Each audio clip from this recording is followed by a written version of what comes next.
Textile industry क्यों बेहतर है अदर इंडस्ट्री से? हमारे व्यूवर्स को टेक्सटाइल इंडस्ट्री में आने का फायदा है या किसी अदर्स इंडस्ट्री में जाने का बेनिफिट? लोगों का बिहेवियर पैटर्न चेंज हो रहा है और वो कपड़े से शिफ्ट हो रहे हैं, रेडीमेड वस्त्रों की तरफ शिफ्ट हो रहे हैं। मेरे खुद के अपने कपड़े भी मैं टेलर के यहाँ सिलवाता था, बट जब मैंने देखा कि एक कल्चरल शिफ्ट हो रहा है और लोग कपड़े कम खरीद रहे हैं और कंपैरेटिवली रेडीमेड गारमेंट में ज्यादा एंटर कर रहे हैं और कॉस्टिंग भी बढ़िया बैठ रही है, तो मैंने रेडीमेड व्यवसाय में कदम रखा। सबसे बड़ा सवाल यही आता है कि सिर्फ परचेजिंग का। परचेजिंग एक आम व्यापारी है तो उसे करनी नहीं आती, और आपने अभी जो जिक्र किया फ्रेंचाइजी का, तो फ्रेंचाइजी लेने से क्या वे परचेजिंग की जो मार पड़ती है ना जानकारी के अभाव में, उससे बच सकते हैं? Experience is the best teacher. हमारे कपड़े का व्यापार था, हमारे पिताजी थे, तो कपड़े से मैं जब मैं रेडीमेड गारमेंट में एंटर करा, बस एक्चुअली टेक्निकली रेडीमेड का कोई एक्सपीरियंस नहीं था। जितनी गलती करी, गलती को गले लगाया, सीखा, आगे बढ़े, गलती को गले लगा, आगे बढ़े। गलती को लेकर रोना चालू कर, उस गलती को लेकर होने की जरूरत नहीं है हमें जी। बट हमारा जो टेक्सटाइल है, मेरा ऐसा मानना है कि इसमें ऑफलाइन में एक्सपोनेंशियल बहुत बढ़िया ग्रोथ होने के चांसेस है। जो मिस्टेक हम नॉर्मली कर रहे होते हैं वो बेसिकली गलती करते हैं इन्वेंट्री कंट्रोल मैनेजमेंट को कहते हैं, जिसको हम आसान भाषा में कहेंगे स्टॉक को कंट्रोल नहीं करते। आप घर से काम कर सकते, 25-50 हजार लेके भी पूंजी से काम कर सकते हैं। नमस्कार, आज के पॉडकास्ट में एक आम व्यापारी के बारे में बात करेंगे। आम व्यापारी यानी कि जो टेक्सटाइल इंडस्ट्री में कदम तो रखना चाहता है मगर अपनी जानकारी के अभाव में आगे नहीं बढ़ पाता। आज हमारे साथ है लगभग 25 साल के एक्सपीरियंस्ड ऐसे टेक्सटाइल इंडस्ट्री के एक व्यापारी जो आपको पूरी जानकारी देंगे, आपको बताएंगे कि आप कैसे टेक्सटाइल इंडस्ट्री के अंदर आकर के सक्सेस हो पाएंगे। चलिए मुलाकात कराता हूं। बहुत ही अच्छे जानकार है, बहुत ही अच्छी जानकारी देते हैं और आप सब लोग जानते हैं कानपुर के बड़े पापा के ओनर मिस्टर मोहित अरोरा जी। नमस्कार। नमस्कार। मेरा नाम मोहित अरोरा है और मैं अमूमन 25 से 30 साल से इस रेडीमेड व्यवसाय में हूँ जी। और हम लोग इनिशियली कपड़े का काम करते थे। मुझे याद है 1996 की बात है। ठीक है। हमारे एक कपड़े की रिटेल की दुकान हुआ करती थी जी।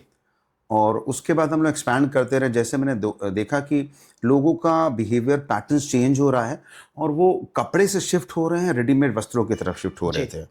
हम लोग, मैं पहले भी मेरे खुद के अपने कपड़े भी मैं टेलर के यहाँ सिलवाता था, बट जब मैंने देखा कि एक कल्चरल शिफ्ट हो रहा है और लोग कपड़े कम खरीद रहे हैं और कंपैरेटिवली रेडीमेड गारमेंट में ज़्यादा एंटर कर रहे हैं और कॉस्टिंग भी बढ़िया बैठ रही है, तो मैंने रेडीमेड व्यवसाय में कदम रखा।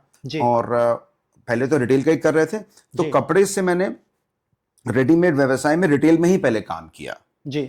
फिर ग्रेजुअली जब मैंने प्रोसेस को देखा और मुझे लगा जब मैं स्पीड बढ़ना है और लोगों को आगे लेके चलना है, मुझे जी सबको साथ में लेके चलना है, तो मैंने सोचा कि क्यों ना स्केल को बढ़ाया जाए। क्योंकि रिटेल की दुकान का एक लिमिटेड दायरा होता है, एक रेडियस होता है जो 3 से 5 किलोमीटर क्लाइंटेज को कवर अप करती है। जो मैंने सोचा कि मुझे एक्सपोनेंशियल स्पीड पर बढ़ना है और लोगों को साथ में लेके चलना है आगे, तो मैंने सोचा ऐसा क्या कर सकते हैं। तो मेरे दिमाग में मैन्युफैक्चरिंग और बड़े स्केल पर ट्रेडिंग का दिमाग में आया मेरे। ठीक है। तो उसके बाद से मैंने मुझे याद आता है 1990 कुछ सालों बाद से मैंने उसको होलसेल में कन्वर्जन करा, मैंने प्रॉपर होलसेल मैन्युफैक्चरिंग में कन्वर्ट किया और धीरे धीरे मैं प्रोडक्ट्स बढ़ाते चला गया।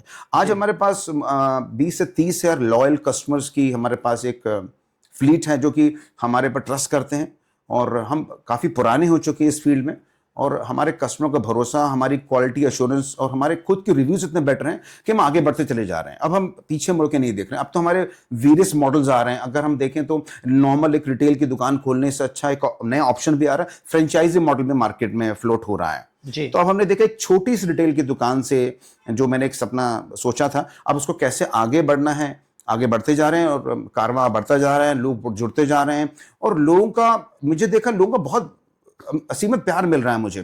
बट याद रखिएगा शुरुआत तो पहले कदम से ही होती है, शुरुआत छोटे से ही होती है, फिर हम आगे बढ़ना चालू कर जाते हैं। इसी तरह से मेरी ये छोटी सी कहानी है जी। तो सर, जैसे आपने अभी बताया कि रिटेल से आप होलसेल में गए या इस इंडस्ट्री में बड़ा बनाने की आपने कोशिश की, लेकिन जो एक आम व्यापारी है वो स्टार्टिंग रिटेल से ही करना चाहता है क्योंकि उसे नॉलेज नहीं है, वो डायरेक्ट होलसेल में भी आ सकता है। डिपेंड करता है, अगर आपके पास वर्किंग कैपिटल एक्सपीरियंस है तो आप आ सकते हैं, जी। बट इनिशियली होलसेल या मैन्युफैक्चरिंग में आने में सबसे इंपॉर्टेंट एस्पेक्ट आता है वर्किंग कैपिटल एक्सपीरियंस। जी। बट अगर आप वाटर टेस्टिंग करना चाहते हैं और आप 25-30 साल के हैं तो मैं आपको आइडियल रिकमेंड करूंगा रिटेल पे जाएं। आप रिटेल का कॉन्सेप्ट में जा सकते जी। हैं। आप बहुत छोटी सी पूंजी से आज की तारीख में व्यापार स्टार्ट करने के लिए कोई रॉकेट साइंस नहीं चाहिए, बहुत बड़ी डिग्री नहीं चाहिए आपको कि जी। आप कोई बहुत बड़ी एमबीए की डिग्री चाहिए। आपको एक जज्बा होना चाहिए, छोटी सी पूंजी आप ले लें, 25-50 हजार की पूंजी से व्यापार स्टार्ट कर सकते हैं। हाँ, जज्बा और होना चाहिए और लगन चाहिए, कंसिस्टेंसी चाहिए कि लगातार हम व्यापार करना। अगर हम सोचेंगे आज हम काम कर रहे हैं, कल हम छोड़ रहे हैं, बंद कर रहे हैं, वो नहीं चलेगा। कंसिस्टेंट चाहिए, लगातार आपको अपने स्टोर पे जाना पड़ेगा, मेहनत करनी पड़ेगी, लगातार सही परचेज करनी पड़ेगी, तो लगातार आपको कस्टमर को ठीक ऑनर करना पड़ेगा, नई वैरायटी देनी पड़ेगी। कंसिस्टेंट देंगे तो रिटेल के हिसाब से जाना बेटर रहेगा। फिर जैसे जैसे आपका काम ग्रो करता है तब आप मैन्युफैक्चरिंग या होलसेल में जा सकते हैं। लेकिन सबसे बड़ा सवाल यही आता है कि सिर्फ परचेजिंग का, परचेजिंग एक आम व्यापारी है तो उसे करनी नहीं आती। और आपने अभी जो जिक्र किया फ्रेंचाइजी का, तो फ्रेंचाइजी लेने से क्या वे परचेजिंग की जो मार पड़ती है ना जानकारी के अभाव में, उससे बच सकते हैं? सारा सेटअप आप ही करके दे देते दो दो मॉडल्स होते हैं बेसिकली। अगर आपको एक इनिशियली, मान लीजिए कई लोग हैं जो महिलाएं हैं जो काम करना चाहती हैं, मैं तो चाहूंगा महिलाएं एक्सपोनेंशियल स्पीड पर आगे बढ़ें क्योंकि हमारी पॉपुलेशन का बहुत बड़ा हिस्सा फीमेल्स हैं। जी। आप देखिए कि सिर्फ घर का काम करना, मैं नहीं कहता कि घर का काम कोई बुरा है। जी। दोनों मेल एंड फीमेल मेंबर्स दोनों को इसमें हाथ बटाना चाहिए। ठीक है। बट अगर फीमेल के पास टाइम है तो वो घर से भी, जिसको कहते हैं होम रीसेलर्स कहते हैं, घर से भी आप लोग काम कर सकते हैं, दुकान भी आप कर सकते हैं, उसमें भी आगे बढ़ना चाहिए। अब डिपेंड करता है कि अगर आपके पास समय और पूंजी का अभाव है, घर से करें या दुकान छोटी कर लें। और अगर आप फ्रेंचाइजी मॉडल में जाना चाहते हैं, जो कि आज बहुत बड़ी बड़ी कंपनी, आप देखिए खाने पीने की फ्रेंचाइजी आ रहे हैं, कपड़ों की फ्रेंचाइजी आ रही है। फ्रेंचाइजी मॉडल में जाने से एक एडवांटेज होता है कि आपको सिस्टम्स बने बनाए मिल जाते हैं, आपको पूरी रेसिपी मिल जाती है, आपको काम कैसे कर जाना है, एसओपीज मिल जाते हैं जिसको कहते हैं स्टैंडर्ड ऑपरेटिंग प्रोसीजर, धंधा कैसे करना है, आपको कैसे काम करना है, आपको हर चीज का एक प्रॉपर सेटअप मिल जाएगा। स्टाफ की ट्रेनिंग कैसे करनी है, आपको बोर्ड या ग्लोसेन कैसे रखना है, यानी कि फुल ट्रेनिंग दी जाती है 100%। फ्रेंचाइजी के अंदर आपको एक पूरा लगा लगा धंधा मिल जाएगा। हाँ, बट आप सोचे कि फ्रेंचाइजी लेने के बाद आपको मेहनत नहीं करनी पड़ेगी, ऐसा बिल्कुल भी नहीं होगा। वो कहावत नहीं कि गाय दूध देती नहीं, गाय से दूध निकालना पड़ता है। You have to work hard, आपको लगना पड़ेगा तब फ्रेंचाइजी चलेगी। तो सर आप बताइए कि टेक्सटाइल इंडस्ट्री क्यों बेहतर है अदर इंडस्ट्री से? हमारे व्यूवर्स को टेक्सटाइल इंडस्ट्री में आने का फायदा है या किसी अदर्स इंडस्ट्री में जाने का बेनिफिट? रोटी, कपड़ा और मकान एक ऐसी चीज है जो रिसेशन प्रूफ है। जी। आपके पास कोविड आया तो भी लोगों को कपड़े चाहिए थे। जी। ये बेसिक नेसेसिटी है। आपको पता है कि इंडिया में टेक्सटाइल एक कैटेगरी है, मतलब कपड़ा हो गया, रेडीमेड वस्त्र हो गए, साड़ियां हो गए, हैंडलूम हो गए। 165 बिलियन डॉलर का मार्केट है जो 2030 तक 350 बिलियन डॉलर का होने वाला है। और इसमें कम से कम 4.5 करोड़ लोगों को रोजगार भी मिलने वाला है एक्सपोनेंशियल स्पीड पे। और टेक्सटाइल में आप देखिए कि आप कितने प्रकार के कपड़े होते हैं। आप जो कपड़े पहनते हैं वो कपड़े होते हैं, जो आप हैंडलूम यूज करते हैं घर में, होम लेनिन्स होती हैं, आप एक रुमाल यूज करते हैं वो भी टेक्सटाइल है, पर्दा एक टेक्सटाइल है, साड़ी एक टेक्सटाइल है, बिल्कुल, मोजे पहनते वो टेक्सटाइल है, जी, आप सोफे पे कपड़ा चढ़ाते वो टेक्सटाइल है। तो टेक्सटाइल मार्केट एक एक्सपोनेंशियल मतलब ब्लिस्टरिंग ग्रोथ पे जाने वाला है। अगर आप सही तरीके से अपने प्रोडक्ट को प्लेस करेंगे, अगर आप अपना छोटा सा काम करना चाहते हैं, छोटी दुकान करना चाहते हैं, उसकी लोकेशन ठीक हो और राइट परचेजिंग हो, तो ये तो एक बेसिक नेसेसिटी है आपकी तारीख में। आप देखिए फेस्टिवल्स आते हैं, आपको कपड़े चाहिए होते हैं। आपके पास मान लीजिए कोई शादियां हो रही हैं तो कपड़े चाहिए होते हैं। हर आप देन लेन में कपड़े, आप ये देखिए कभी भी आपने कभी किसी को कपड़ा गिफ्ट किया हो, लिया हो, तो आपको कैसी फीलिंग आती है? बहुत अच्छा लगता है। तो कपड़ा इज हैप्पी प्रोडक्ट।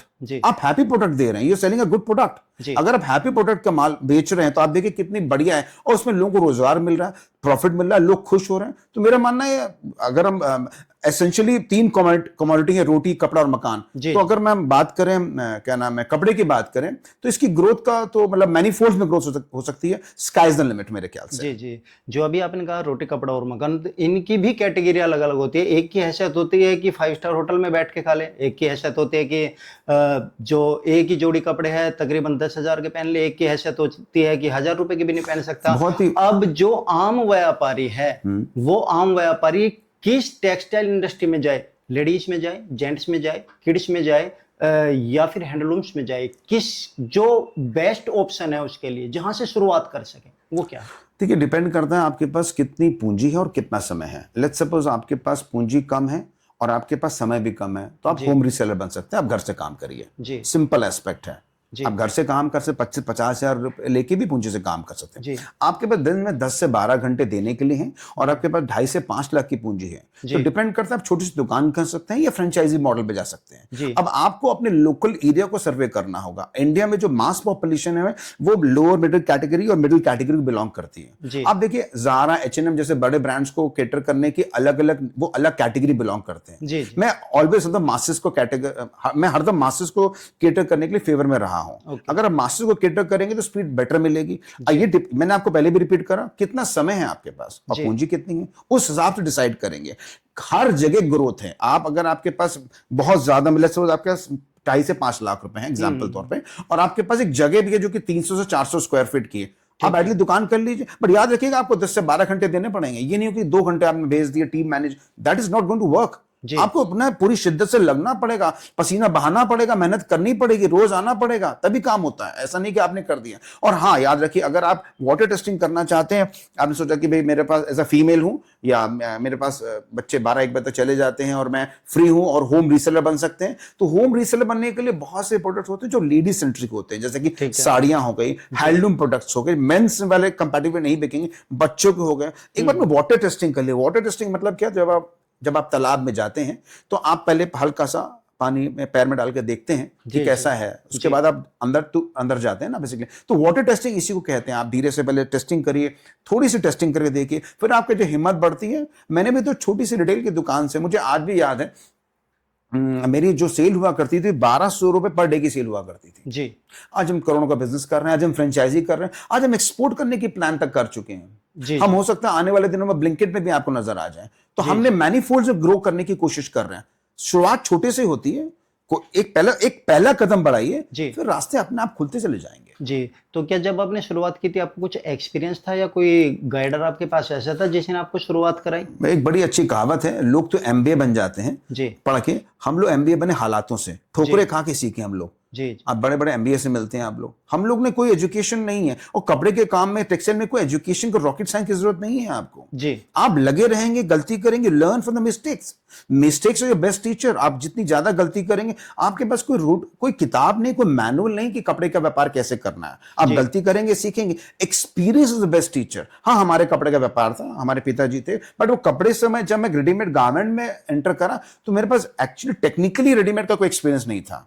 बट जितनी गलती करी, उस गलती को गले लगाया, सीखा, आगे बढ़े, गलती को गले लगा, आगे बढ़े। उस गलती को लेकर रोना चालू कर, उस गलती को लेकर रोने की जरूरत नहीं है हमें। जी learn from the mistakes, move forward. Sir, हमारे जो ये छोटे व्यापारी हैं, ये टेक्सटाइल बिजनेस में आकर के सबसे बड़ी गलती क्या करते हैं?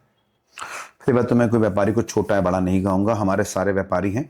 और जो मिस्टेक हम नॉर्मली कर रहे होते हैं, वो बेसिकली गलती करते हैं इन्वेंट्री कंट्रोल मैनेजमेंट को कहते हैं, जिसको हम आसान भाषा में कहेंगे स्टॉक को कंट्रोल नहीं करना। होता क्या है कि हमारे पास एक 500 रुपए का नोट पड़ा होगा, हम उसको जमीन से उठा लेंगे, ठीक है। बट अगर 1000 रुपए की जीन्स जमीन में पड़ी सड़ रही होगी, जी हम उसको क्यों नहीं उठाते? यही सवाल मैं आपसे पूछना चाहता हूं। क्योंकि होता क्या है कि जो जो एक व्यापारी होता है, बेसिकली क्या होता है, वो स्टॉक को पैसे की तरह इवैल्यूएट नहीं कर रहा होता। जी that is actual pure money, वो पैसा है। तो अगर आप कैश को पावर दे रहे हैं, तो स्टॉक को भी उतना ही पावर देंगे। इन्वेंट्री कंट्रोल मैकेनिज्म किसको कहते हैं? आसान भाषा में बात करते हैं। आपके पास दुकान में जो माल है वो एक्चुअली पैसे का रूप है, ठीक है। तो उसको इतनी इज्जत देनी है। आपको ये देखना है कि कौन सा माल कितना पुराना हो रहा है जी और उसको कितनी जल्दी बेचना है। अगर वो माल पुराना होने लगा, बासी हो जाएगा, ऑपोजिट हो जाएगा, तो उसकी वैल्यू डिटेरिएट हो जाएगी। ओके। तो सबसे बड़ी गलती है कि आप ओवर स्टॉक नहीं करेंगे, ज्यादा माल नहीं। जैसे घर की सब्जी खरीदते हैं, जी जी हफ्ते की खरीदते हैं, जी 15 दिन की खरीदते हैं। उसी तरह कैसे टेक्सटाइल हो, कोई व्यापार करो, 15 दिन की प्लानिंग करिए, महीने भर की प्लानिंग करिए, धीरे धीरे करिए। और ये याद रखिएगा कि इन्वेंट्री में गलती नहीं होने देंगे। दूसरी गलती इंसान करता है कैश फ्लो मैनेजमेंट की। अगर आपके पास कैश फ्लो मैनेजमेंट स्लो है, तो आप टाइम से सैलरीज पे नहीं कर पाएंगे, आप अपने वेंडर्स को पेमेंट नहीं कर पाएंगे। अब कैश फ्लो मैनेजमेंट के लिए आपको देखना होगा आपके वर्किंग कैपिटल कितनी है, कार्य करने की पूंजी। दुकान आपने लगा ली, दुकान लग गई, सज गई, माल आ गया। जी अब वर्किंग कैपिटल जिसको कहते हैं रोजमर्रा के खर्चा पूरे करने के लिए आपके पास बैकअप का भी बैकअप होना चाहिए। अगर आपने प्रॉपर फाइनेंशियल प्लानिंग नहीं करी, एक बड़ी अच्छी कहावत है कि अगर आपके पास लक्ष्मी है जी, तो उसको मेंटेन करने के लिए सरस्वती जरूरी होती है, नहीं तो लक्ष्मी चली जाएगी आपके पास से। जी, और बड़ी कहावत है कि लक्ष्मी और सरस्वती दोनों सगी बहनें हैं, जी, एक साथ कंपैटिबिलिटी चाहिए। अगर अगर आपके पास एक्सपर्ट एडवाइस नहीं है तो बहुत सा ज्ञान इंटरनेट में भी है, बट अगर आप किसी चार्ट अकाउंटेंट से राय लेंगे तो आपको सही राय दे सकते हैं कि वर्किंग कैपिटल की रिक्वायरमेंट कैसे पूरी करें, कैश फ्लो को कैसे मैनेज करें। तीसरा एक चीज मैंने और एक बड़ी गलती देखी है, लोग आज के जमाने में ये सोचते हैं, बहुत से लोगों को देखा है, इस बात को देख के बड़ी हैरानी से हो जाती है कि दुकान का शटर खोलेंगे और ग्राहक आएगा। अभी ऐसा नहीं होगा। ये चीज 25-30 साल पहले होती थी जी, मुझे खुद याद है कि मैंने दुकान के शटर खोला, ओके, मैं खुद शटर खोलता था ओके, और शटर खोल रहा हूं और ग्राहक बाहर खड़ा हुआ है। जी, आज की तारीख में ऐसा नहीं होता है। आज की तारीख में कस्टमर मोबाइल पे शिफ्ट हो चुका है। बिल्कुल, तो अगर आप डिजिटली प्रेजेंस नहीं है तो आप प्रेजेंस नहीं है। जी, अगर आप वेब पे नहीं, इंटरनेट पे नहीं, तो आप है ही, एग्जिस्ट ही नहीं कर रहे हैं आप। जी, तो बिल्कुल, आपको वेब प्रेजेंस, इंटरनेट प्रेजेंस होना पड़ेगा। जी, आपको किसी न किसी डिजिटल मार्केट एजेंसी की सपोर्ट लेना पड़ेगा। अगर आपका बजटिंग नहीं है तो किसी भी यंग लड़कियों को ले लीजिए जो आपका इंस्टाग्राम पेज हैंडल कर ले, या आपका यूट्यूब हैंडल कर ले, या आपका क्या नाम है फेसबुक हैंडल कर ले। नए नए प्रोडक्ट्स आप उसको दें, व्हाट्सएप के माध्यम से करें।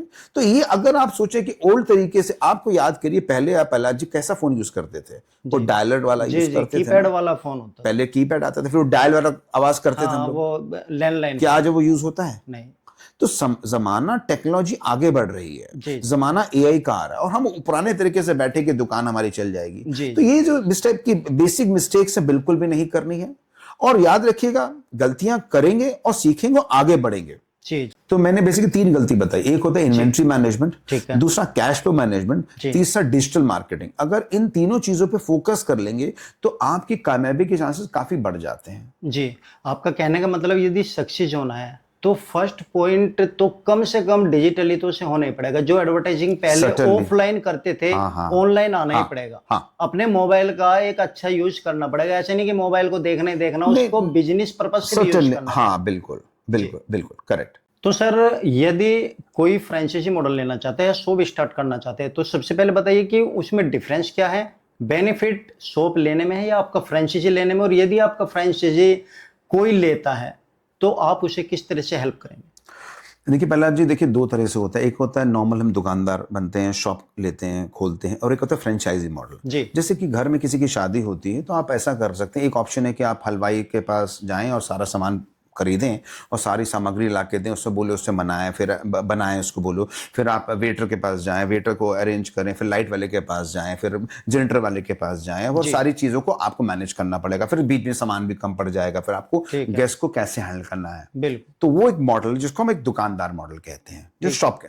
आपको शॉप को स्टार्ट करना पड़ेगा, आपको माल लेके आना पड़ेगा, आपको माल में रेट डालने पड़ेंगे, आपको माल को बेचना पड़ेगा, प्रॉब्लम को सॉर्ट आउट करना पड़ेगा, जी, कस्टमर के एक्सपीरियंस कैसा है, ट्रेनिंग कैसी है, शॉप स्टाफ की ट्रेनिंग कैसी है, बोर्ड कैसा बनना है, आपके पास कैरी बैग कैसे बनने हैं, शॉप की लोकेशन कैसे होनी, वर्किंग कैपिटल की रिक्वायरमेंट क्या क्या है, इन्वेंट्री कंट्रोल कैसे करना है। ये एक बेसिक मॉडल होगा दुकान। ऐसे भी धंधा होता है, ऐसे ट्रेडिशनल धंधा ऐसे ही होता है, आज भी ऐसा होता है, मैं इसको डिनाई नहीं कर रहा हूं। अपना एक मॉडल है, एक मॉडल हो गया कि आपको सब काम स्वयं करना है। ठीक है, इसको आपने बोला हमारे शॉप खुल गई। ठीक है, अब आप कहते हैं भाई नहीं, मुझे ये नहीं करना, हमारे घर में शादी है, हमने एक होटल से टाइप किया, जी, उसने बोला मैं 1200 रुपए प्लेट लूंगा या 1500 रुपए प्लेट लूंगा, जी, मैं कंप्लीट आपको पैकेज दे रहा हूँ, साथ में 3 रूम्स भी दे रहा हूँ, खाना पीना सब कुछ इंक्लूडेड है, कॉम्प्लीमेंट्री ड्रिंक्स हैं। जी, तो आप ये अब आपकी पॉकेट और आपकी चाहत पे निर्भर करता है। जैसे जैसे जमाना चेंज हो रहा है, जी, आज हम ये देखिए कि गूगल पे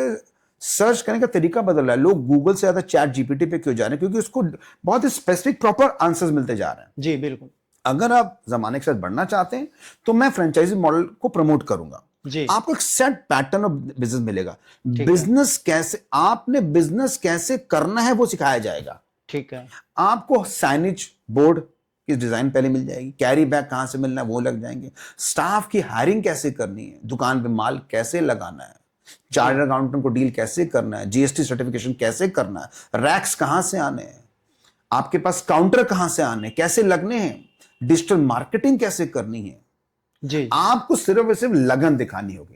तो आइडियली दो तरह के कॉन्सेप्ट है, बहुत आसान भाषा में समझाने की कोशिश करी है। मेरे ख्याल से इसके अलावा दो मॉडल्स हैं। हाँ हाँ, अभी तो क्या हो रहा है कि कभी कभी मैंने देखा है कि फ्रेंचाइजी मॉडल में भी मैंने देखा कि बहुत बहुत बड़े बड़े अमाउंट के फ्रेंचाइजी मॉडल आ रहे थे, 50 लाख रुपए, 1 करोड़ रुपए।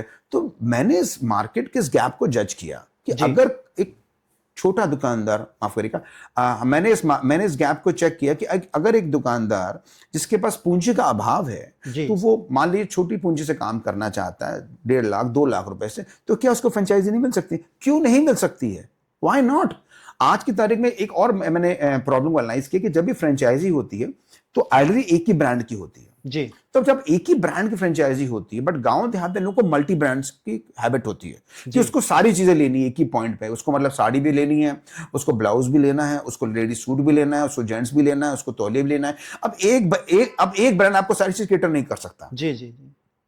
तो जैसे जब से मैं व्यापार में हूं 25-30 साल से, मैंने लोगों से इंटरेक्शन करता हूं, लोगों से मिलता हूं, बातचीत करता हूं, तो मैंने देखा कि अगर हम मल्टी ब्रांड फ्रेंचाइजी स्टार्ट करते हैं बड़े पापा की, तो बहुत कामयाबी के चांसेस हैं। मल्टी ब्रांड मतलब आपको हर प्रकार के ब्रांड एक ही छत के नीचे मिलने with minimum investment of 2.5 lakh से 5 लाख रुपए। और मजे की बात है कि 30 से 35% का मार्जिन भी है और सारे सिस्टम इन प्लेस हैं, सब कुछ हम आपको सेटअप बना के देंगे।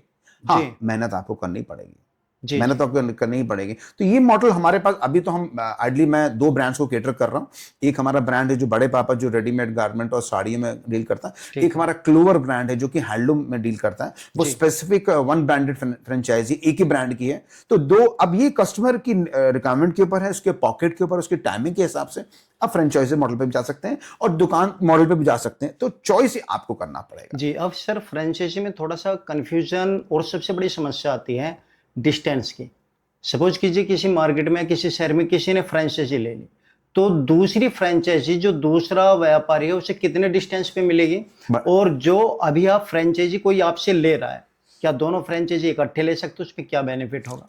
बहुत ही बढ़िया सवाल है आपका। होता है कि जब हम फ्रेंचाइजी ओपन करते हैं तो हमारे एग्रीमेंट होता है, उसमें एक रेडियस होता है। ठीक है। तो हमारे पास जैसे 3 किलोमीटर 4 किलोमीटर या 3 4 या 5 किलोमीटर रेडियस में दूसरी फ्रेंचाइजी नहीं खोल सकते हैं जी। दोनों फ्रेंचाइजी का मॉडल अलग है, दोनों का प्रारूप अलग है, दोनों की लोकेशन अलग सेट करेंगे। तो ऐसा नहीं कि अगर एक फ्रेंचाइजी हमने खोल दी तो उसके बगल में फ्रेंचाइजी खोल देंगे, ऐसा पॉसिबल ही नहीं है। एक रेडियस फिक्स है और आप जिससे कि आपको प्रॉपर प्रॉफिट मिल सके और कस्टमर को भी अलग अलग लोकेशन में फायदा मिल सके जी। तो जैसे अभी आपने बोला कि जीएसटी करनी पड़ेगी, उनको मार्जिन सेट करना पड़ेगा। अभी आपने ये भी बोला कि 30 से 35% तक का मार्जिन फ्रेंचाइजी में मिलेगा।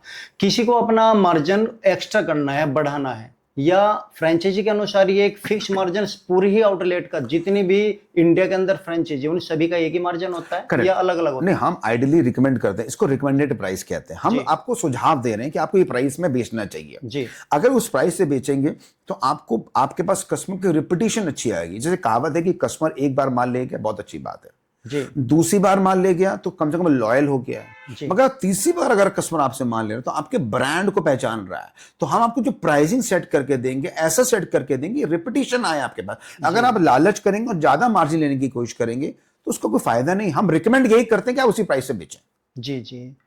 सर सपोज कीजिए मैं शॉप करना चाहता हूँ या मैं फ्रेंचाइजी लेना चाहता हूँ, मुझे कुछ भी नॉलेज नहीं, ये ABCD मुझे कुछ नहीं आता। मैं कहता हूँ कि सर आप मुझे अपनी फ्रेंचाइजी दे दीजिए, मुझे कुछ नहीं आता। तो आप उस तरीके से पेमेंट आपको दे दी गई, उस तरीके से कैसे खुद ही सेटअप करके आओगे वहां पे, या उससे भी कुछ एफर्ट करना पड़ेगा, जैसे फर्नीचर खरीदना है या स्टाफ हायर करना है, या सब कंपनी की तरफ से होगा? मैं बता रहा हूँ, देखिए जब भी आप फ्रेंचाइजी मॉडल में एनरोल करते हैं तो हमारा रजिस्ट्रेशन का प्रोसेस होता है। हम लोग नॉर्मली वीडियो कॉल के थ्रू, और हमें जरूरत पड़ती है तो हम ऑफलाइन विजिट भी करते हैं। और हम विजिट करने के बाद फ्रेंचाइजी की लोकेशन और फ्रेंचाइजी कौन चला रहा है, क्या वो चला सकते हैं, उस एलिजिबिलिटी क्राइटेरिया पे हम उसको फ्रेंचाइजी ऑफर करते हैं। प्रोस्पेक्टिव कस्टमर फ्रेंचाइजी में एनरोल हो जाता है तो हम उसको सारे सेटअप बना के देंगे, हर चीज की व्यवस्था उसको बना के देंगे। इन्वेंट्री को कैसे वहां टाइम से पहुंचाना है, यानी स्टॉक को कैसे पहुंचाना है, रेट कैसे डालने हैं, आपको सॉफ्टवेयर कौन सा यूज करना है। मैंने पहले भी जैसे बोला कि आपको बोर्ड साइनेज के बारे में, बैग्स के बारे में, डिजिटल मार्केटिंग के बारे में कंप्लीट सेटअप। आप होटल पे आए, आपने बस पैकेज दे रखा है, तो आपका स्वागत, आपके बारातियों का स्वागत, आपका कुछ भी नहीं करना। जी सब सेटअप है, ये चॉइस अब आपके पास है कि आप फ्रेंचाइजी मॉडल में जाना चाहते हैं या स्टोर पे जाना चाहते हैं। दोनों विकल्प अवेलेबल हैं और दोनों विकल्प के अलग अलग स्ट्रेंथ और वीकनेसेस हैं। ये असेसमेंट आपको ही करना पड़ेगा। मैंने जैसे क्या बोला, हम आपको तैरना तो सिखाएंगे, बट तैर के निकलना तो आपको ही पड़ेगा ना। उसके लिए मैं आपको अगर tell you how to swim, कैसे तैर रहे हैं, निकलेंगे तो आप ही ना, सब हाथ तो आपको लाना पड़ेगा ना। हम पूरा सेटअप बना के दे रहे हैं, मेहनत पूरी तरीका करके दे रहे हैं। अभी हम लोग धीरे धीरे आगे बढ़ रहे हैं। कुछ आने वाले दिनों में आपको हमारे फ्रेंचाइजीज के बारे में और भी डिटेल में जानकारी मिल जाएगी। जी सर, एक बहुत बड़ा शब्द होता तो दो अक्षरों का ही है, डर। कितना भी हम पॉडकास्ट में अपने व्यूवर्स को समझा ले, अपने व्यापारियों को समझा ले, लेकिन जो शुरुआत करता है, खास तौर पे वे लोग जिनका बिजनेस से कोई लेना देना नहीं है, मगर कहीं ना कहीं से स्टार्टअप करना चाहते हैं, जो डर उनके मन के अंदर होता है कि हमारा पैसा डूब ना जाए, कहीं कल को ऐसा ना हो जाए।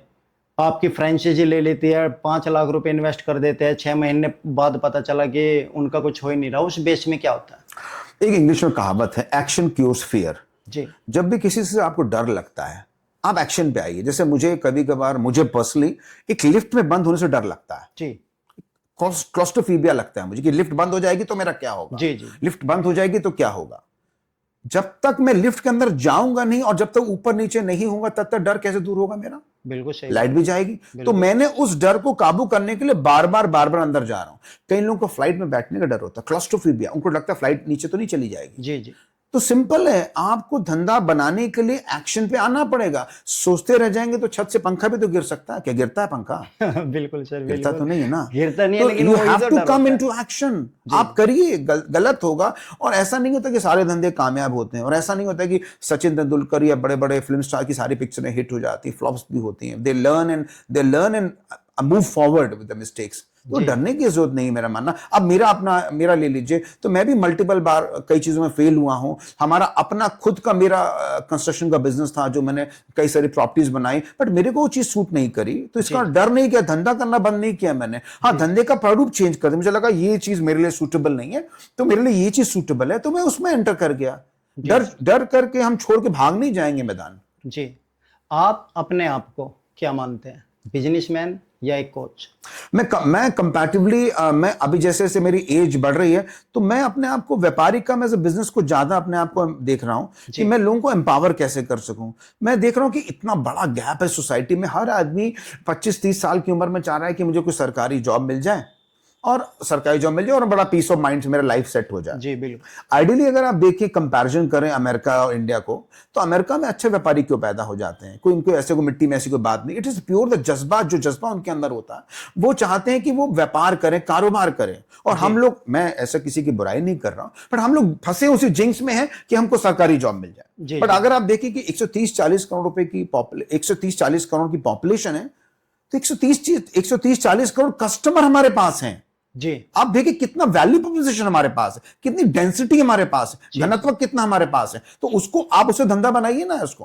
आप क्यों नौकरी करने की कोशिश, मैंने कह रहा हूं नौकरी कोई खराब होती है, पर आप उसको देखिए कि हम व्यापार कैसे कर सकते हैं। तो मैं जैसे जैसे मेरी एज आगे आ रही है, तो मैं कोशिश कर रहा हूं कि ऐसा अपने आप को बिजनेस कोच की तरह मैं देख रहा हूं। लोगों को एम्पावर करूंगा तो वो खुद ही फैसला करेंगे उनको क्या करना, बिजनेस करना है कि नौकरी करनी है। तो मेरा जो फ्यूचर प्लान है, वो तो इसी फेज में आगे जा रहा है। जी, तो टेक्सटाइल इंडस्ट्री या शॉप कोई ओपन करता है, तो क्या उसमें नुकसान होने की भी संभावना है? 100% नुकसान है। आप ही बताइए, जब बिजनेस करते हैं तो बिजनेस में एक स्टेटमेंट होती है, उसको कहते हैं प्रॉफिट एंड लॉस स्टेटमेंट। जी, बैलेंस शीट बनती है, उसको कहते हैं मुनाफा या नुकसान। आप ये सोचें कि सिर्फ बिजनेस करेंगे तो प्रॉफिट होगा, तो कृपया करके बिजनेस में बिल्कुल ना आए आप। जी, मैंने खुद नुकसान किया, और करोड़ों रुपए नुकसान किया मैंने, और बैठा हूं आपके सामने। अगर हम अपनी बात करें तो हमारे खुद के मार्केट में जो फायर हुई थी, आपको पता होगा, हमराज कॉम्प्लेक्स में, तो उसमें क्या नुकसान नहीं हुआ होगा? बिल्कुल हुआ। कितने दुकानें आज तक मार्केट नहीं खुल पाई है। मेरा खुद का कितना नुकसान हुआ, आज आपके सामने बैठा हूं ना। तो प्रॉफिट एंड लॉस वो तो है ही। और एक बड़ी अंग्रेजी में कहावत है, profit is the reward of risk bearing. जी, प्रॉफिट मिलता है किसको है? जो जोखिम उठाता है। आप जोखिम नहीं उठाओगे, घर में ऐसे करके बैठे रहोगे, तो आपको कोई प्रॉफिट नहीं मिलने वाला। तो मी मेंटली प्रिपेयर्ड कि दोनों ऑप्शन अवेलेबल होंगे। आप हो भी सकता प्रॉफिट और लॉस भी हो सकता। सर, कोई व्यापारी कर्ज लेकर बिजनेस शुरू करना चाहता है, तो क्या वो सही रास्ता है? बहुत ही डेलिकेट क्वेश्चन है, और मुझे इसी बात पे याद आ जाता है एक महिला की। बहुत ही मुझे याद आ रहा है कि एक हमारे पास कस्टमर आती थी, फीमेल थी, 30-35 साल की उम्र की थी, सीतापुर साइड की थी। सीतापुर साइड की हैं, माफ करिए, अभी भी हैं। जी तो अभी क्या है, तो उनके पास कुछ फाइनेंशियल इश्यूज थे उनके परिवार में, और उन्होंने बड़ी मुश्किल से 50-60 हज़ार रुपये मैनेज किए अपने।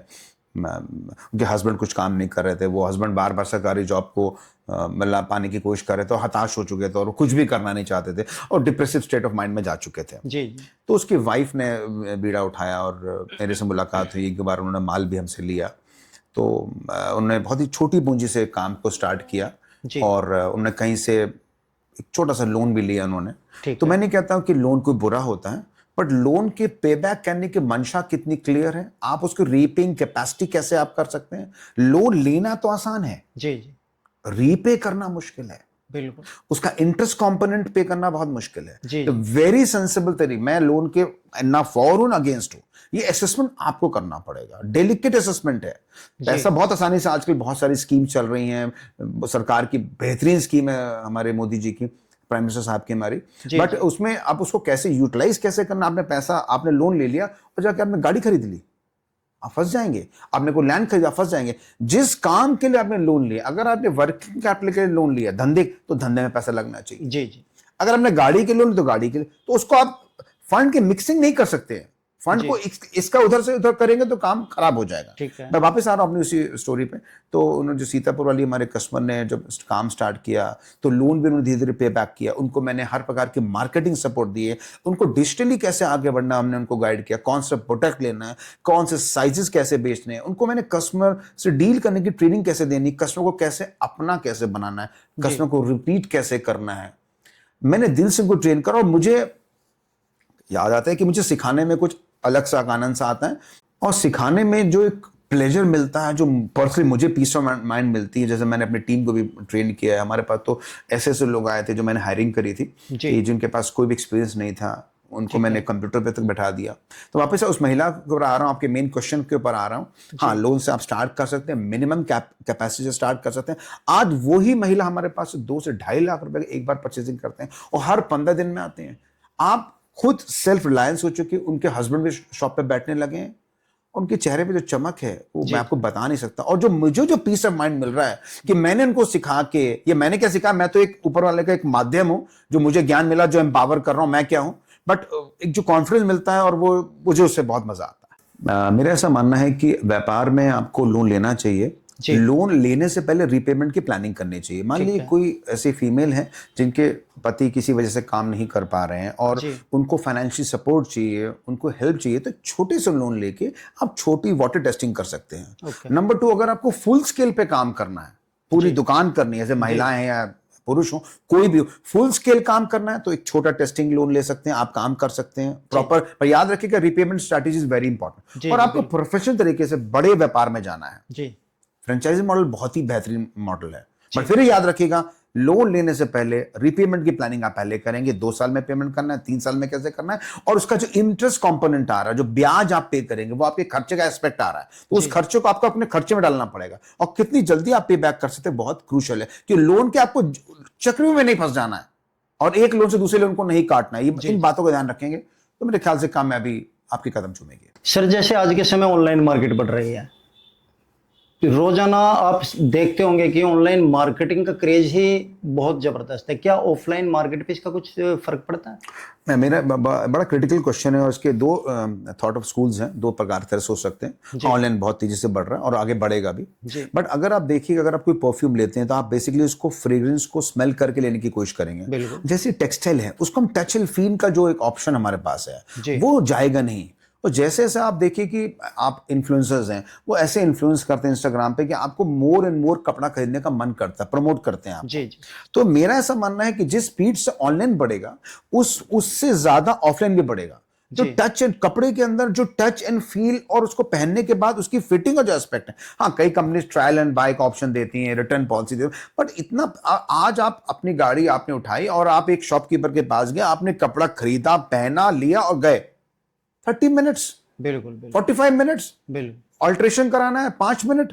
तो वो जो चीज है, हाँ, ग्रोसरी वगैरह में और चीजों में ऑनलाइन ज्यादा है, बट हमारा जो टेक्सटाइल है, मेरा ऐसा मानना है कि इसमें ऑफलाइन में एक्सपोनेंशियल बहुत बढ़िया ग्रोथ होने के चांसेस है। तो ऑनलाइन से कोई खतरा नहीं, ऑनलाइन बल्कि इसको सपोर्ट करेगा, और आपको सपोर्ट कर रहा है, आपको इन्फ्लुएंस कर रहा है कि और से आप देखिए कि आपने देखा इंस्टाग्राम पे कि बहुत सुंदर सा घर सजा हुआ है, तो आपका मन करेगा बेडशीट लेने का, कर्टन्स लेने का, जी टॉवल्स लेने का। ठीक है, ऑप्शंस है हमारे पास। बट दूसरा क्या होता है कि जो ऑप्शन अवेलेबिलिटी और जो एक्सेसिबिलिटी आपके ऑफलाइन में वो ऑनलाइन में नहीं मिलेगी। दो अलग अलग थॉट ऑफ स्कूल्स है जी। जी, आने वाले समय में टेक्सटाइल का क्या कुछ बढ़ने के चांस हैं या कुछ घटेगा, फ्यूचर क्या होगा? टेक्सटाइल तो ऑब्वियसली बढ़ने से, मैंने पहले भी बोला था, कपड़ा is a recession proof business, पहले भी बोला है। रोटी कपड़ा मकान, कपड़ा तो बिकने ही वाला है, इसका रुकने के चांसेस नहीं है। अब कपड़ा की किस कैटेगरी में जाना चाहते हैं आप? रेडीमेड में जाना चाहते हैं आप, अनस्टिच में जाना चाहते हैं, हैंडलूम में जाना चाहते हैं आप, साड़ी में जाना चाहते हैं आप, अंडरगारमेंट्स में जाना चाहते हैं, किस कैटेगरी में जाना चाहते हैं इसमें नो। जैसे कि फूड है जी, हमारे पास, फूड है, या हम कह रहे हैं रियल एस्टेट है, उससे कपड़ा भी है, तो इसका तो कोई मतलब ग्रोथ, मुझे लगता है कि ये तो आसमान फाड़ के ग्रोथ लेने वाली है। आपको देने के किस सेक्टर में आपको, और याद रखिएगा जिस टेक्सटाइल कैटेगरी में आपको से मोहब्बत है, आपको जिसमें आपको अच्छा लगता है, उसी में जाइएगा। किसी के दबाव में आके, किसी के कहने पे आके नहीं करना। और याद है कि जब भी आप किसी बिजनेस में जाना चाहते हैं तो थरो मार्केट रिसर्च कर लें। और मार्केट रिसर्च बहुत सिंपल होता है। आपके एरिया में जो दुकानें होती हैं वहां पे किस प्रकार का टेस्ट बिक रहा है, क्या बिक रहा है, उसको एसेस करके आप व्यापार में। और याद रखिएगा जब भी आपको परचेजिंग करनी है तो 100% रिलायबल सोर्स से माल परचेज करना है, जहां पे आफ्टर सेल सर्विस हो, आपकी सुनवाई हो। आपको सिर्फ माल लेने के बाद पहचाने ना, ऐसा नहीं होना चाहिए, आपकी सुनवाई प्रॉपर होनी चाहिए। तो मेरी उम्मीद है कि आप जरूर कामयाब हो जाएंगे। प्रहलाद जी, इसमें एक चीज मैं और आपको बताना चाहूंगा कि जितने भी बड़े ब्रांड्स हैं, जैसे कि ज़ारा हो गया, H&M हो गया, एडिडास, नाइकी हो गया, उनको हमारा जो सप्लाई सोर्स है वो बांग्लादेश है। ठीक है। अब बांग्लादेश और चाइना की जो फ्रेंडशिप है, उससे इंडिया को, हमारे देश को प्रॉब्लम क्रिएट होती है। हमारे तरफ हमारे जो बांग्लादेश से टाइज हैं वो भी कंपैरेटिवली स्ट्रेंड हुए हैं, थोड़ा टफ टाइज चल रहे हैं। तो ऐसे मौके पे तो गोल्डन अपॉर्चुनिटी हमारे लिए है मैन्युफैक्चरिंग के लिए। 140 करोड़ से 150 करोड़ की हमारी पॉपुलेशन है, और चाइना की पॉपुलेशन मिला ले तो हम लोग वर्ल्ड की 50% पॉपुलेशन को कंट्रोल करते हैं। और अगर हम तरीके से सोचे, कितना बड़ा मार्केट हमारे पास मैन्युफैक्चरिंग का भी है। आप मैन्युफैक्चरिंग करना चाहते हैं, ट्रेडिंग करना चाहते हैं, टेक्सटाइल एज इंडस्ट्री कितनी बड़ी हो सकती है। अगर आप वाटर टेस्टिंग करने के लिए थोड़ी सी मैन्युफैक्चरिंग ही करना चाहते हैं, ट्रेडिंग करना चाहते हैं, तो मेरे ख्याल से स्काई इज द लिमिट। कितना काम हो सकता है। जब हम बांग्लादेश को, अब पहले हमको सपोर्ट करते थे वो, आज हमको सपोर्ट नहीं करते। तो इसको एज अ मार्केट अपॉर्चुनिटी देखना है आपको। जी जी। पूरा हम अपनी बात करें तो हम अभी बहुत नियर फ्यूचर में हमारा खुद का एक्सपोर्ट स्टार्ट होने वाला है जी। हम लोग दुबई या वियतनाम और मलेशिया में एक्सपोर्ट करने की प्रोबेबिलिटी हमारी बन रही है। बहुत ही जल्दी हमारे सोशल मीडिया प्लेटफॉर्म्स पर आपको इंफॉर्मेशन मिलेगी। टेक्सटाइल ही तो है, एक 1200 रुपए रोज की दुकान, कपड़े की दुकान से हम टेक्सटाइल ही तो है, और क्या। उसी का अलग वर्टिकल्स हैं। तो अननेसेसरी अपने आप को डिमोरलाइज करना, अपने आप को डिप्रेस करना कि हम एक सरकारी नौकरी में लग जाएंगे, ठीक है, वो ऑब्वियसली ट्राई करिए। घर की महिलाएं हैं तो घर का काम जरूर करिए, बट अगर आपके समय है और आपके पास एक, तो मतलब ये मत सोचिए कि टेक्सटाइल छोटा है। शर्ट जरूर छोटा है, बट इसका $1 बिलियन बहुत बड़ा मार्केट है। सिर्फ आपको सिर्फ ध्यान देना है और आगे बढ़ना है। तो क्या सर आपको नहीं लगता कि इतनी अपॉर्चुनिटी होने के बावजूद भी हमारे यूथ कहीं ना कहीं नौकरी की तरफ को बढ़ रही है, और क्या भारत सरकार को भी इसमें कुछ कदम उठाना चाहिए? एक्चुअली क्या है कि नॉर्मली जो आदमी कंप्लेसेंट हो जाता है, वो सोच रहा होता है कि सिंपल से हमें नौकरी मिल जाए, सिंपल से नौकरी मिल जाए, 9 to 5 जॉब मिल जाए, हमें 30 तारीख को सैलरी मिल जाए। बट अगर आपको नौकरी करनी है तो बेसिकली नौकरी से बहुत चीजें चेंज नहीं होने वाली, लाइफस्टाइल आपकी चेंज नहीं होने वाली, लाइफस्टाइल वैसे ही रहेगी। आप एक मीडियोकर लाइफस्टाइल जी रहे हैं। बट अगर आपको ग्रोथ चाहिए, आपको लंबी छलांग बननी, तो आपको एंटरप्रेन्योर बनना पड़ेगा, आपको धंधा सीखना पड़ेगा, व्यापार करना पड़ेगा, तभी आप आगे बढ़ सकते हैं। मैं नहीं कहता हूं कि सरकारी जॉब के पीछे मत जाइए, ठीक है, आप ट्राई, बट ट्राई करते करते करते अगर आपके पास नहीं बन रहा है, या आपके घर की महिलाएं, आपके पास समय है, तो आप व्यापार में क्यों नहीं आते हैं? और कोई आपके पास कोई डिग्री मांग रहा है, व्यापार आपसे क्या मांग रहा है? आपकी से हिम्मत ही तो मांग रहा है। जी बिल्कुल। कोई आपको डिग्री मांग रहा है कि एमबीए आप होने चाहिए, ऐसा कुछ भी नहीं मांग रहा है। शिद्दत, मेहनत मांगे। कितनी पूंजी चाहिए? 25-50 हजार से भी घर का काम आप स्टार्ट कर सकते हैं। फ्रेंचाइजी लेनी है तो 2-2.5 लाख स्टार्ट कर सकते हैं। कितना, मतलब कितनी कैपिटल? कोई बहुत कैपिटल नहीं है। हाँ, अब आपके अंदर करने की इच्छा ही नहीं, तो उसका तो प्रहलाद जी कोई आंसर ही नहीं हमारे पास। बिल्कुल। मैं ये जानना चाहता था कि और भी बढ़ावा मिल सकता है हमारी इंडस्ट्री को, टेक्सटाइल इंडस्ट्री और बढ़ सकती है क्या? आपके अनुसार भारत सरकार को क्या इसमें कुछ सब्सिडी का प्रावधान करना चाहिए, या कुछ ऐसा कदम उठाना चाहिए जो आम आदमी इस लाइन पे चलना चाहिए, इस बिजनेस को स्टार्ट करना चाहिए, उसे कहीं ना कहीं कुछ राहत मिले? देखिए, भारत सरकार ने बहुत से ऑप्शन दे रखे हैं। एमएसएमई लोन्स होते हैं, मुद्रा लोन्स होते हैं। आप इंटरनेट पे जाइए, 50,000 से 5 लाख का लोन, 10 लाख तक का लोन आराम से मिल सकता है। बट आपको याद रखना होगा, सरकार ने तो अपना काम पूरा कर दिया है। जी जी। आप लोन लें या ना लें, ये आपको डिसीजन लेना है, बट लोन का पे बैक करने की प्लानिंग आपको पहले ही करनी पड़ेगी। जी बिल्कुल। और प्रॉपर प्लानिंग के साथ उतरेंगे और प्रॉपर मेहनत के साथ आप जाएंगे। आप दुकान करनी हो, घर से करना हो, फ्रेंचाइजी मॉडल करना हो, तीनों में भी कामयाबी के चांसेस है। और टेक्सटाइल में ग्रोथ बहुत है, इस बारे में आप बिल्कुल कतई कंफ्यूज बिल्कुल भी ना हो। जी पहला जी, आज के ज़माने में जितनी भी इंडिया में कार्स चल रही हैं वो सब कार लोन्स पे चलती हैं। जी। और 10 लाख की गाड़ी का एक मिडिल क्लास इंसान भी एक लोन ले लेता है, जिसकी ईएमआई 15-20 हज़ार रुपये आती है। जब आप गाड़ी का कार लोन लेते हैं, आप बाइक लोन लेते हैं, लोग एप्पल के फ़ोन पे 1.5-2 लाख की ईएमआई पे चला लेते। उसका लॉजिक क्या है? आप उससे तो 2 से 5 लाख रुपए का व्यापार में पैसा लगाइए ना, जो मल्टीप्लाई करेगा। अगर आपके व्यापार में 15%, 20% का नफा भी है, तो आपके साल भर में तो पूंजी बाहर आ जाएगी। जी जी। आप कहाँ पैसा लगा रहे हैं? आप सिर्फ लोगों को शो ऑफ करने में कि मेरे पास महंगी गाड़ी है, मेरे पास बहुत ही फैंसी सा फोन है, फैंसी वेकेशन, उस पर नहीं जाना है। आपको कॉस्ट कटिंग पे जाना है। आपके जितने लिमिटेड खर्चों पे करें, आप लिमिटेड अमाउंट पे लोन लें और ऊट पटांग फालतू खर्चों पे ना जाके उस पे फोकस करें। और लोन्स की तो भरमार ऑप्शन बहुत सारे हैं। 5-10 लाख का लोन तो 2 मिनट में आपको मिल जाएगा। आप उससे 2 से 5 बिजनेस ट्राई कर सकते हैं। अगर आया कि बिजनेस फेल हुआ तो दूसरे में आप ट्राई करिए, तीसरे में ट्राई करिए। आप ट्राई करिए, ऐसा नहीं कि पहले बिजनेस ही कामयाब हो जाएगा, मैं ऐसा बिल्कुल भी ना था। आप ट्राई करिए, कामयाबी जरूर मिलेगी आपको। जी, ये तो खैर इंडिया में सच बात है कि एक मिडिल फैमिली वाला बंदा 10 लाख की गाड़ी के लिए लोन ले सकता है। ये जानकर कि कैश लेने में अक्लमंदी नहीं है। मगर यहाँ पर बिजनेस की बात हम करें तो यहीं पे चुप कर जाता है कि जो हमारे पास है उसी को इन्वेस्ट करना है, हमें लोन लेकर बिजनेस नहीं करना है। क्योंकि बहुत सारे लोगों की सोच, सर हम गांव देहात की बात करें तो पेरेंट्स की बात करें, जो पुराने लोग हैं ना, लोन्स के बिल्कुल विपरीत है। और जबकि बिजनेस में सफल होना है तो मेरा भी मानना है लोन्स बहुत जरूरी है। 2 प्रकार के लोन्स होते हैं, एक होता है गुड लोन, एक होता है बैड लोन। डिपेंड करता है किस कैटेगरी में जा रहे हैं। अगर आप गुड लोन कैटेगरी में जा रहे हैं, समझदारी से लोन ले रहे हैं, एक फाइनेंशियल एडवाइजर से बात करके ले रहे हैं, दैट्स अ गुड लोन। अब बैड लोन, आज आप होम लोन्स लेते हैं, 25-25 साल के 2-2 करोड़ रुपए के, 5-5 करोड़ रुपए के घर बिक जाते हैं, होम लोन्स पे तो बिक जाते हैं। दैट्स अ गुड लोन अगर आप लेना चाहते हैं तो। और अगर बिजनेस के लेना चाहते हैं तो छोटी सी वर्किंग कैपिटल के लिए लोन लें। बट अपने आप आपको लिमिट पता होनी चाहिए, किस लिमिट में आप लोन को पे बैक कर देंगे 2-3 साल के अंदर, तो उसमें कोई बुराई नहीं है। हाँ, थोड़ी सी ट्राई करिए, टेस्टिंग करिए, फिर अब आगे आप बढ़ सकते हैं। और वैसे भी लोन की हम बात करें तो 8-9% पे लोन मिल जाता है, 9% भी बिल्कुल। और अगर हम अपने बिजनेस के मार्जिन की बात करें तो 30%, 35% तक का है, तो 7-8% चुकाना कोई बड़ी बात नहीं है। कोई बड़ी बात नहीं है। और इसमें एक चीज और, पहला जी, आप शायद अभी नहीं समझ पा रहे हैं, आप जो बिजनेस में जो प्रॉफिट रीप करते हैं वो आप रीप करते हैं 25 से 30% पर महीना या पर 2 महीने में। अगर आपकी इन्वेंट्री साल में 6 बार घूम रही है तो आप 180% का नफा कमा रहे हैं। 30% आपने 2 महीने कमाया, ये 25 कमाया। बिल्कुल। और आप लोन दे 9% एनुअली दे रहे हैं, तो बिजनेस का मुकाबला तो कर ही नहीं सकता। कोई कर ही मैच ही नहीं है। हाँ, वो जज्बा चाहिए, लगन चाहिए, टाइम चाहिए, शिद्दत चाहिए, शिद्दत चाहिए, आप कामयाब पक्का ही हो जाएंगे। जी। तो सर हमारे व्यूअर्स को थोड़ा सा और बताइए कि आपकी कामयाबी का सूत्र क्या है?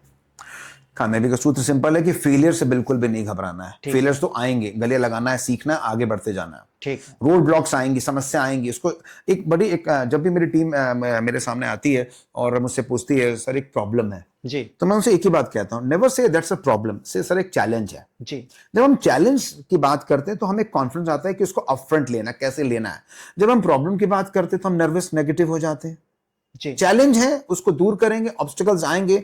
और याद रखिएगा, कोई भी 2 दिन एक जैसे नहीं होते। आज एक दिन अच्छा है तो कल दूसरा दिन इससे अच्छा हो सकता है, इससे खराब भी हो सकता है। अगर कोई बुरा दिन जाता है उसको भूल के आगे बढ़िए और आगे बढ़ते रहिए, गलती से सीखिए, आगे बढ़ते जाएंगे और राह अपने आप खुलते चले जाएंगे। लोग आपको मदद करने के लिए मिलते जाएंगे।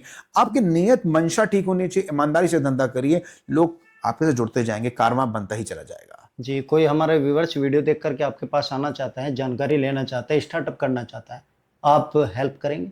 सर्टेनली, मैं तो बिल्कुल हेल्प करना चाहूंगा। एज अ कोचिंग इंडस्ट्री में प्रोफेशनल तरीके से भी आने की कोशिश कर रहा हूँ। बिल्कुल मदद करना चाहूंगा। मैं चाहूंगा मेरी टीम से संपर्क करें और सर्टेनली आपकी मदद करी जाएगी। तो दोस्तों देखिए, इतना अच्छा पॉडकास्ट मोहित सर के द्वारा आज हमने करा है। आपके जो मन के अंदर क्वेश्चंस उठते हैं कि एक आम व्यापारी, एक ऐसा व्यापारी जिसका बैकग्राउंड बिजनेस से नहीं है मगर बिजनेस करके सफल होना चाहता है, पैसा कमाना चाहता है, नाम कमाना चाहता है, तो उसके लिए जो ये पॉडकास्ट था बहुत इंपॉर्टेंट था। यदि किसी क्वेश्चंस को लेकर के कंफ्यूजन है तो वीडियो को आप रिपीट करके देख सकते हैं, चैनल को सब्सक्राइब कर सकते हैं, क्योंकि हमारे चैनल पर इस तरह की वीडियोस आती रहती है, आपको जानकारी हम देते रहते हैं। टेक्सटाइल इंडस्ट्रीज की हम बात करें तो आगे फ्यूचर, गोल्डन फ्यूचर है। आप आज स्टार्ट करेंगे तो ये आपकी शुरुआत, ये समझ लीजिए यदि 0 पे होती है तो आप कुछ ही समय में 100% ले आओगे। बस थोड़ा सा जज्बा आपका होना चाहिए। और किसी भी जानकारी के लिए, किसी भी सहायता के लिए टेक्सटाइल इंडस्ट्रीज के बादशाह जो कानपुर में बैठते हैं, बड़े पापा के नाम से सर का आउटलेट है और बहुत ही अच्छी जानकारी लेते हैं। आप कभी भी आ सकते हैं। सर 7 दिन ओपन होता है क्या? हाँ जी। आप 10 बजे से शायद 10 से 7 ही। 7 हाँ बजे जी। तक आप वर्किंग डे में आ सकते हैं और आकर के जानकारी लीजिए, बिजनेस स्टार्टअप कीजिए। किसी तरह की कोई समस्या है आप कमेंट्स कीजिए, कमेंट्स के द्वारा भी हम आपको जवाब देंगे। और उम्मीद करता हूँ दोस्तों वीडियो पसंद आई होगी तो लाइक कीजिए, चैनल को सब्सक्राइब कीजिए। और अब तक जो भी व्यक्ति इस पॉडकास्ट को इस समय तक देख रहा होगा तो मुझे उम्मीद है वे जरूर बिजनेस लाइन में आना चाहेंगे, जरूर टेक्सटाइल फील्ड में अपनी किस्मत आजमाना चाहेंगे। तो वीडियो को लाइक जरूर कीजिएगा। अब तक आपका बहुत बहुत दिल से धन्यवाद करता हूं जो जो हमारे पॉडकास्ट को शेयर कर रहे हैं, जो हमारे पॉडकास्ट पर इतनी अच्छी जानकारी लेने के बाद बिजनेस माइंड सेट कर रहे हैं। तो सर आपका भी बहुत बहुत धन्यवाद, इतना कीमती समय आपने दिया। Thank you so much. धन्यवाद।